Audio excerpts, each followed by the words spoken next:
My sister fired me and hired our MBA cousin. 6 days later, my own sister, the one I poured 8 years of my life into building a company with, fired me via a 2-sentence email. What happened next wasn't just karma. It was a brutal, satisfying implosion that left her company in ruins and her begging for my help. I remember the exact moment. A Tuesday afternoon, 4:17 p.m. My fingers were still hovering over the save button, having just patched a critical security hole on our main platform. A hole Talia, my cousin, wouldn't even know existed. Then the email landed from Sabrina. Subject: Services. The body read, "Your services are no longer required. Severance details to follow." 2 cold, clinical sentences. It felt like a system notification, not the end of an 8-year partnership, not the end of a lifetime of loyalty. My mind just froze. All the late nights, the missed family events, the connections I sacrificed, all dismissed in 2 paltry sentences. A searing betrayal. Sabrina, my 32-year-old sister, started the cybersecurity firm back in 2015 from a tiny Seattle apartment. I was there, right by her side, building it from the ground up. I wrote the initial code while she hustled clients. I grew the engineering team after our series of funding. I designed our flagship security platform, the one that landed us 3 Fortune 500 clients. We protected hospital systems, financial institutions, government contractors, places where a data breach wasn't just a PR nightmare, it was a matter of life and death. Sabrina loved telling investors her bootstrap story, how she built everything herself. She always conveniently forgot to mention the $150,000 from our grandfather's estate that funded that crucial first year, money she never had to work for. Adjusted for inflation, that's like $250,000. Not quite the gritty bootstrap narrative she spun. Then there was Talia, my 26-year-old cousin. While I was pulling all-nighters, patching critical security vulnerabilities, she was off at Stanford, getting her MBA courtesy of her parents. 2 years ago, Sabrina brought her into the company, giving her the fancy title of Chief Strategy Officer. Strategy? Talia couldn't tell a firewall from a database. Sabrina's godmother, my Aunt Monica, was Talia's biggest cheerleader, constantly pushing for Talia, getting her a company car while I was still taking the bus to client meetings. Talia's MBA was all about entrepreneurship, so she spent 2 years networking with VCs and making pretty PowerPoint slides. Her resume included a summer internship at a marketing firm where her sorority sister's mom was the CMO. Yet, Sabrina genuinely believed Talia was ready to craft strategy for a specialized cybersecurity firm. I saw Talia's true colors early on. We'd been chasing a major hospital system for months. I'd spent weeks tailoring our platform, coding until 2 a.m., sacrificing weekends, even losing a partner because I was married to my work. On the day of our final pitch to their CISO, Talia arrived 15 minutes late, barged into my presentation, and introduced herself as the architect of the security alliance. When the client asked detailed questions about implementation, Talia stumbled. I stepped in, naturally providing the answers. Later, in the kitchen, she cornered me. "Don't ever make me look stupid in front of clients again," she spat, jabbing her finger into my chest. I was just answering technical questions, I replied, trying to stay calm. "Next time, write the answer down and slide it to me. I'm the face of these deals now. You're just the back-end coder. Remember your place." That should have been the day I walked away. But I swallowed my pride, telling myself I was doing it for the company I helped build, not for Talia's inflated ego. That healthcare deal was worth $2.3 million over 3 years.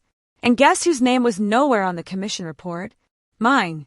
Last year, I discovered Talia was fabricating her business development KPIs, taking credit for automatic renewals, claiming prospects other team members had nurtured, even staging client meetings that never happened just to hit her quotas. I meticulously documented it all, a full spreadsheet analysis that took me a week, and showed it to Sabrina. She dismissed it as aggressive business development. That's when I started quietly documenting everything, saving receipts. Call it intuition, honed over 8 years of watching my sister operate. I just knew I needed to be prepared. Back to that Tuesday afternoon, after the email hit. I froze. The board meeting, scheduled for Friday, wasn't just a quarterly review. It was where we mapped out our tech roadmap for the next year, allocated resources. Cutting me out meant cutting me out of the company's future. Through my office window, I could see Talia and Sabrina in Sabrina's office, heads together, nodding at a whiteboard. Sabrina hadn't consulted me like that in months. It all clicked. They weren't just planning the next quarter, they were orchestrating my departure. My fingers hovered over the keyboard, a dozen furious responses racing through my mind. But I typed just 2 words. Understood. Forwarded. If she wanted to terminate me, fine.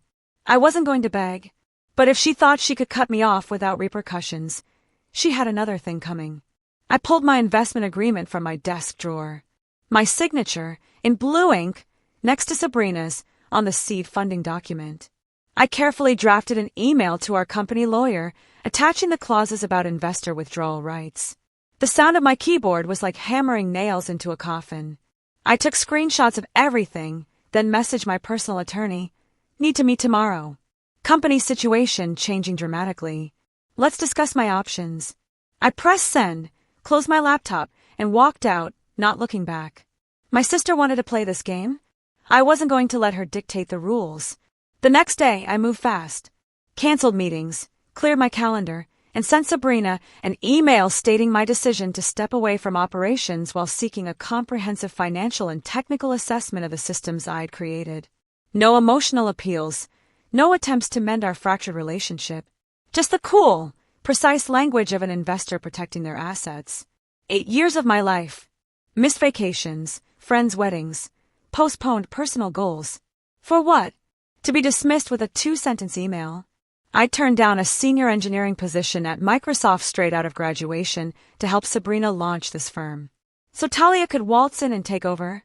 I quietly began the process of withdrawing my seed investment, exercising my minority ownership rights. This wasn't emotion, it was strategic risk management. If they were going to cut me out, I would defend my financial interests. Call after call to my attorney, initiating the separation. It wasn't personal. It was business. Sabrina herself taught me that lesson.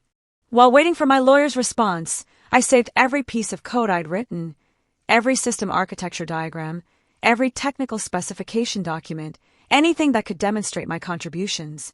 Not to steal intellectual property, but to preserve my legacy. When you've spent 8 years developing software systems, you know exactly where the technical debt lies. An hour after I submitted my email, Talia texted me. We both know Sabrina's been carrying you for years. Don't worry, I've got plenty of ideas to modernize that spaghetti code you've been maintaining. She should have put me in charge of the product from day one. I didn't respond. There was no point engaging with someone who couldn't tell the difference between a firewall and a database. I just screenshotted it for my records and kept working on my escape strategy. Talia was all talk, no build. Her ideas were just buzzwords, plucked from conferences, with no understanding of the underlying tech. By the way, if you're still with me, make sure to hit subscribe. More unbelievable stories like this are coming. Your support keeps this channel going. The next morning, Jared, our lead security engineer of 5 years, texted me. Sabrina just called an emergency all hands. Announced Talia is taking over as CTO effective immediately. The woman couldn't explain a simple SQL injection if her life depended on it. Apparently, Talia had been whispering in Sabrina's ear for months, feeding her lies that I was planning to create a competitor product and duplicate proprietary code. Complete fabrication. But Talia always had Sabrina wrapped around her finger. That night, I documented every change I'd made to the codebase, took screenshots of the commit history, and archived every technical decision. I knew exactly how this would play out. 48 hours later, my phone exploded. 67 missed calls from Sabrina, dozens from my Aunt Monica, countless from my parents. I scrolled through terrified texts, desperate voicemails, increasingly urgent emails. Sabrina's messages started clinical, professional. But as the hours stretched, and my silence persisted, her words became frantic, flavored with something I hadn't heard from her in years, desperation. Arya, we need to discuss repository access. It's urgent. Call me about the AWS credentials. This is important. Arya, this isn't a game. The entire platform is at stake. Our cloud service provider even sent a frantic message. Arya, we need to speak immediately. There are critical access issues with your company's infrastructure. I leaned back in my chair, a brief, bitter smile touching my lips. I had given them a head start, but reality was finally catching up. And I was just getting started. Sabrina and Talia didn't grasp that 3 years ago, when I designed our entire technical infrastructure, I made myself indispensable. Not intentionally, mind you. I'd meticulously documented everything. But some things just can't be transferred in a single day. The complex authentication system I'd created, the elaborate deployment pipelines I'd configured, the institutional knowledge about our security policies I'd gathered over years.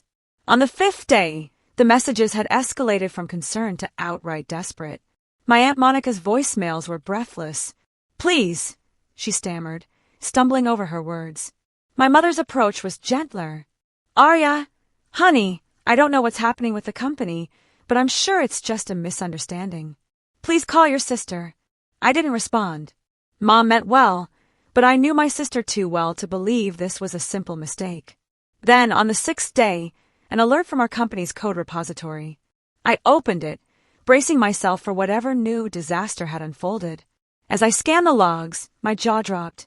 Sabrina and Talia had tried to grant full administrator access to an outside development organization, completely bypassing all the security controls I'd put in place. They'd even started migrating our entire codebase to a new repository where I wouldn't have access. The only reason it hadn't worked?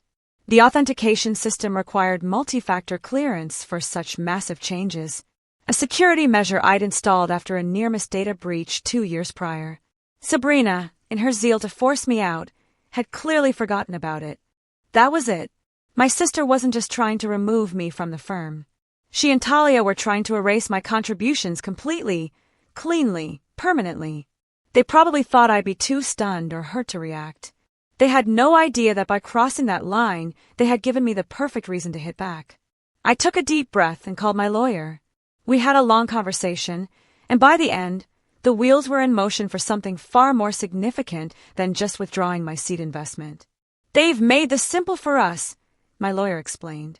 "Attempted intellectual property theft is a clear breach of fiduciary duty. But are you certain this is the path you want to take? Once we file these papers, reconciliation becomes nearly impossible." I didn't hesitate. "I'm certain. They started this war. I'm just making sure I win it." The next morning, I assembled every document I had on the company's technical infrastructure. Hours spent creating a detailed dossier, highlighting every shortcut, every security compromise, every piece of technical debt Talia and Sabrina had insisted on despite my objections. Years of suppressed frustration fueled my focus. Sabrina's habit of cutting corners on security audits to save money. Talia's insistence on rushing features to market without proper testing. The consulting fees paid to my aunt's graphic design company that never delivered a functional website. And the offshore development team that had access to production systems in violation of all security best practices. It was all there, meticulously documented. A damning collection of evidence. I filed formal complaints with our investors, detailing potential breaches of fiduciary duty. I froze the code repositories, initiating a full security audit. I prepared documentation for our largest clients, outlining the potential security implications of recent management changes and attaching the most concerning sections of my dossier. I wasn't sure if it would work, but I was determined to find out. As a strategic final move, I sent a full technical risk assessment to our largest client, a hospital network whose CISO, Dr. Malik, had been a mentor to me. He had awarded Sabrina her first major contract, valuing technical excellence and open security practices. I knew he'd be furious to learn how his organization's data security had been compromised. I expected retaliation, but I was prepared. All my personal finances were secured, assets transferred, my name off any company credit lines. Let them come. I was no longer exposed. That night, I sat in my apartment overlooking Lake Union, watching the city lights shimmer on the water. Part of me regretted how things had escalated. But another part, the one that remembered every dismissal, every time Talia was favored, every undervaluation of my contributions, felt only a cold, hard satisfaction. My phone vibrated. A text from Jared. "Complete chaos here today. Your cousin tried to deploy to production and somehow crashed the entire platform. Your sister's been in crisis meetings all day. Hope whatever's happening works out, Arya. I smiled bitterly. They were realizing just how much they had relied on me. And it had only been 6 days. That night, my phone rang again. Mom. I hesitated. Arya, I know you're hurt, and I understand why, but can we talk? Just you and me. I paused, weighing my options. Despite everything, I didn't want to drag her into this mess. She'd always been the peacemaker between Sabrina and me. All right, I finally said. Let's meet tomorrow. The next day, I found Mom at a coffee shop on Capitol Hill, already waiting at a window table, her eyes scanning the door. When she saw me, she straightened slightly, but her anxiety was palpable. Mom had perfected the art of neutrality in our childhood disputes. Arya, what's going on? She asked, her voice quiet. Sabrina's falling apart. Monica says the company is in crisis. They think you're trying to sabotage everything, and Talia is just making it all worse, promising things she can't deliver. She deserved the truth, but I didn't want to burden her with information that would only inflame family tensions further. They tried to erase me completely, I told her. Sabrina and Talia were attempting to copy all my code and systems to a new repository, trying to cut me out of the picture entirely. I'm just making sure they can't appropriate my work on their way out. Her eyes widened. That can't be right. Sabrina wouldn't just. No. There must be some misunderstanding. What about Talia? Would she? I asked pointedly. She looked away, unable to deny it. Talia had always been devious, even with Mom. I slid a small folder across the table, carefully chosen screenshots, just enough to make my point without overwhelming her. Repository access logs, suspicious code transfers, emails where Sabrina and Talia openly requested an outside engineer to speed up the migration. She flipped through the papers slowly. Oh, Arya, this is deliberate. They were really trying to lock you out. Yes, I replied, leaning back. And that's just the beginning. They've been compromising on security protocols for months, maybe years. I found evidence they gave production database access to an offshore development team we've never properly vetted. I leaned in. Mom, if I hadn't acted, our healthcare clients could have been exposed to serious vulnerabilities. Patient data could have been compromised. She closed the folder, flattening her palm against it. You have to talk to Sabrina, she stated firmly. There must be some explanation. Your sister's not usually this reckless. And Talia? I questioned. She didn't respond. I gave them a chance to explain, I said. You know what Sabrina did? She fired me with a 2-sentence email, then put Talia in my position the very next day. Just please don't destroy everything, she whispered. Monica says investors are already asking questions. If this escalates, I don't know what will happen to the company. I'm not the one who started this, Mom, I said, my voice hardening. But I promise you I'm going to finish it.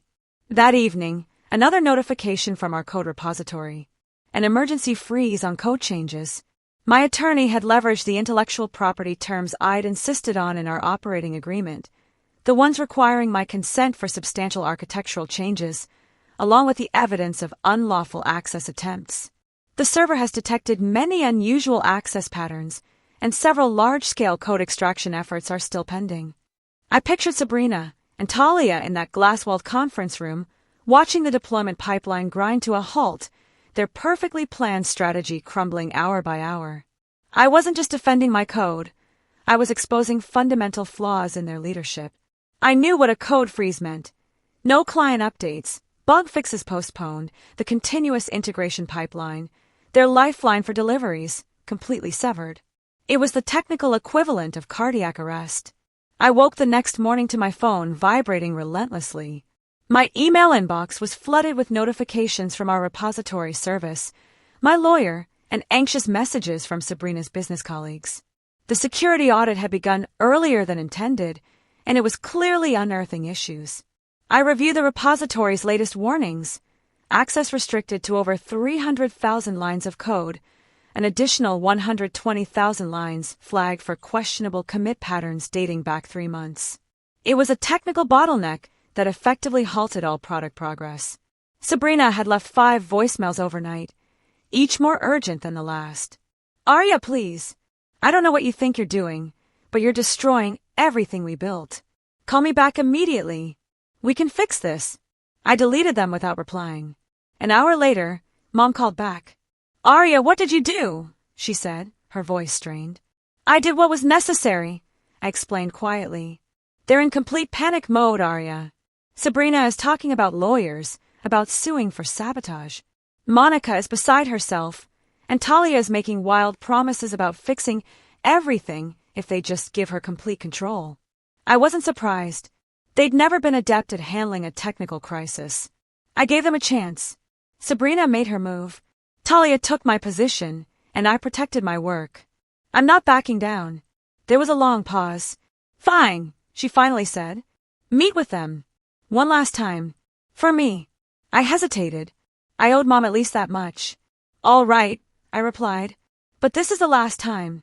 As I hung up, my lawyer called. "The repository's preliminary audit has already raised enough red flags to warrant further examination. Sabrina and Talia are concerned about potential intellectual property infringement if things remain this way. You need to decide how far you want to take this. Right now, you've got leverage. They're desperate. This might be the time to negotiate a settlement that cuts you loose with your fair share." I pondered it. A settlement would be cleaner, quicker. But something inside me resisted.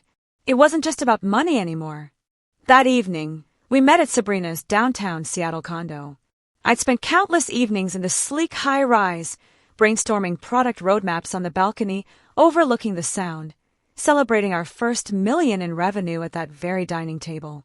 Now, it felt like entering hostile territory. Mom opened the door with a worried smile and a hasty embrace. She looked exhausted. Inside, Sabrina stood by the floor-to-ceiling windows, arms crossed, feigning confidence. Talia sat on the kitchen island like a queen on her throne, scrolling through her phone, pretending indifference. "Let's get this over with," Sabrina said, her voice sharp. I sat down at the dining table, noticing how every award and press mention in the apartment highlighted Sabrina's achievements, while my efforts were reduced or ignored. Was it always this way, or was I just seeing it clearly now? "So what's all this about?" I inquired. Sabrina turned to me, her cheeks flushed. "What the hell do you think you're doing, Arya? Freezing the repositories, triggering security audits? You're trying to destroy everything we built." I met her eyes directly. "I'm destroying things after you fired me without warning? You think I wouldn't notice unauthorized access to my code? You think I'm just going to sit back while you and Talia try to erase my contributions to the company I helped build?" Talia looked up from her phone, pointing at me. "You've always been jealous of Sabrina's vision. You've been undermining my strategy since day one." Sabrina's face hardened. "You have no idea what you've done," she replied. "I've got demos scheduled with potential investors, commitments to clients. Talia has a completely new direction plan for the product. If you freeze these repositories, it could sink everything." "That's not my problem," I responded. "You made your decision when you tried to push me out and replace me with Talia. I'm just protecting my work." A prolonged hush. Then Talia leaned back, smirking. "Don't worry, Sabrina. I'll rebuild the entire platform now that Arya is out of the picture. Her code is outdated anyway. I've got friends at Google who can help us create a much more scalable architecture." I actually laughed. Talia had never even looked at our codebase, let alone understood it. "Talia's right," Sabrina chimed in. "We were planning to refactor the entire platform anyway. This is just accelerating our timeline." As I looked at my sister, I noticed something for the first time. She was afraid. Despite all the threats and posturing, she was terrified that her firm was slipping away. Instead of confronting reality, she was reinforcing the fantasy that Talia could somehow salvage everything. Sabrina leaned in, her voice low and threatening. "Fine. You want to play hardball? You want to tear down what we spent 8 years building? I'll show you what real scorched earth looks like." I held her gaze. "I've come too far to back down now." Mom stepped between us. "Stop, both of you. This isn't solving anything." I got up and grabbed my jacket. "You wanted me here, Mom. I came. But I am done trying to reason with them." I turned to leave, firmly locking the door behind me. As I waited for the elevator, my phone vibrated with a new email from my attorney. Sabrina and Talia had just filed a lawsuit, alleging I had ruined the corporation and illegally shut them out of vital systems. I let out a quick, mirthless chuckle and returned my phone to my pocket. So, this was how they intended to play it. Fine. I'd offer them the option to walk away. Now, I'd make sure they had nothing left to fight over. The lawsuit hit me harder than expected. Sabrina and Talia had gone all out, accusing me of everything from corporate sabotage to intellectual property theft. Their allegations were ridiculous, but the consequences were serious. If they convinced a judge I illegally restricted access, I could face significant damages. I expected desperation, but not this level of irresponsibility. It seemed they were asking for complete discovery. I spent the next week buried in legal documents, my attorney working tirelessly to oppose every new motion. They even tried to drag our parents into it, forcing them to testify against me, clearly hoping to break my resolve through familial pressure. Then, 3 days before the first court date, I received a communication from Jared, our lead security engineer. Arya, we need to speak. Quietly. There are several things you should know. Jared and I met that night at a small pub in Fremont. He was already there, looking apprehensive, waving me over before glancing nervously around the room. Arya, I shouldn't be here. If they find out... He fidgeted with his beer glass. The security audit triggered some serious red flags. With the lawsuit and everything, I could lose my professional certifications if I'm associated with this. I need to protect myself. Just tell me what this is about, I urged, sitting across from him. He leaned forward, voice dropping to a whisper. Your cousin?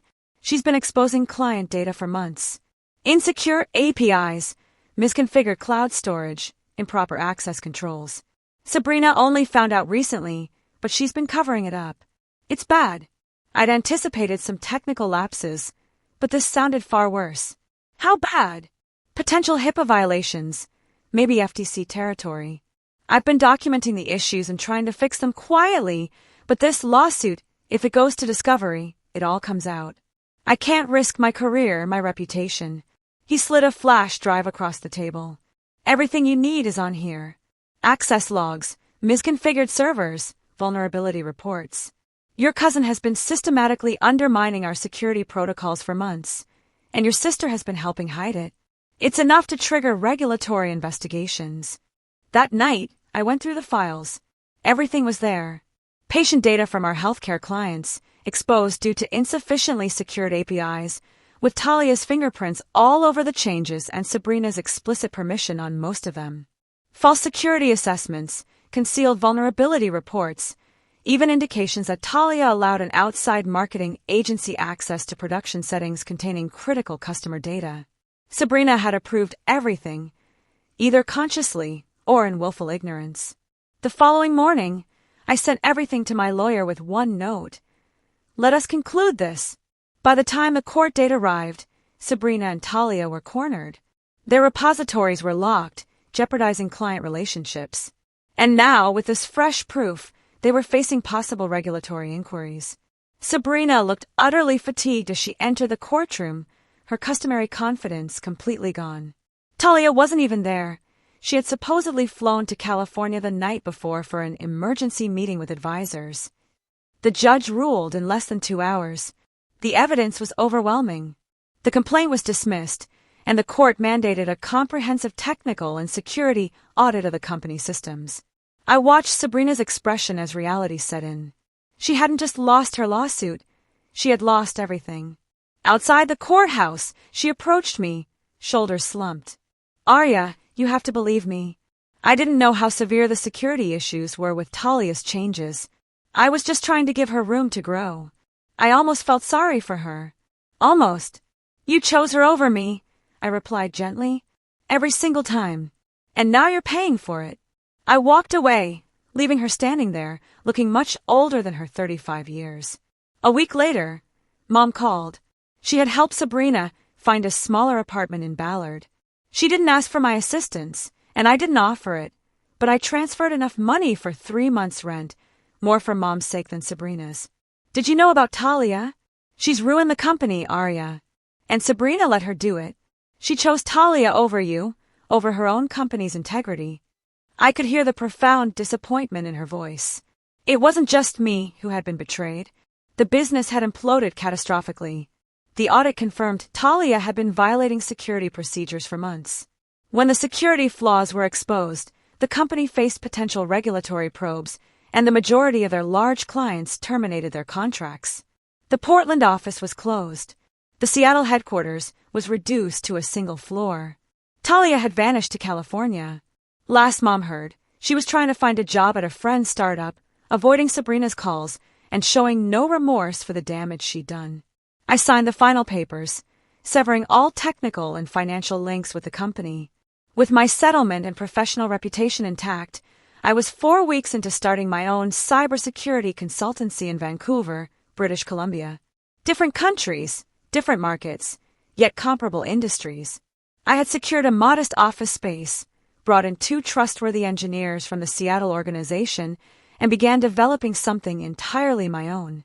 No family drama or nepotism, just technical brilliance and sound business procedures. 2 months later, Sabrina called. Her voice was different, more restrained, but still with an undertone of entitlement. Arya, we need to talk. The situation, it's dire. Talia has completely abandoned ship and disappeared to Silicon Valley. We were wrong. We need your help to rebuild the platform. I let her words hang in the air. Part of me felt validated. The other part was simply tired of the entire saga. I'm sorry, Sabrina. That chapter of my life is closed. Come on, Arya. We have nothing left. We were wrong about you. Wrong about Talia. We can start over. Rebuild the company together, the right way this time. I still have connections throughout the industry. I took a deep breath. You made your choice. Now you have to live with it. I've moved on. Our parents are worried about their retirement, the investment they made in the company. Her voice cracked momentarily. I felt a tinge of sympathy, but quickly buried it. She had been manipulating me with guilt for years. Not this time. I already talked to Mom about that. She and Dad diversified their investments last year on my advice. They'll be fine. You can't just abandon your family, Arya, after everything I've done for you. I nearly laughed at that. Everything you've done for me, Sabrina. I worked 8 years building your company while you handed everything to Talia on a silver platter. I'm done. I hung up and blocked her phone number. Maybe someday I'll be ready to have her in my life again, albeit in a limited capacity. But I would never again rely on her judgment or put my professional reputation in her hands. After all, my sister taught me one important lesson. In business, loyalty is only as good as the contract it's based on. Family is something different entirely. What do you all think? Have you ever had to choose between family and your own integrity, especially in a professional setting? Let me know in the comments below.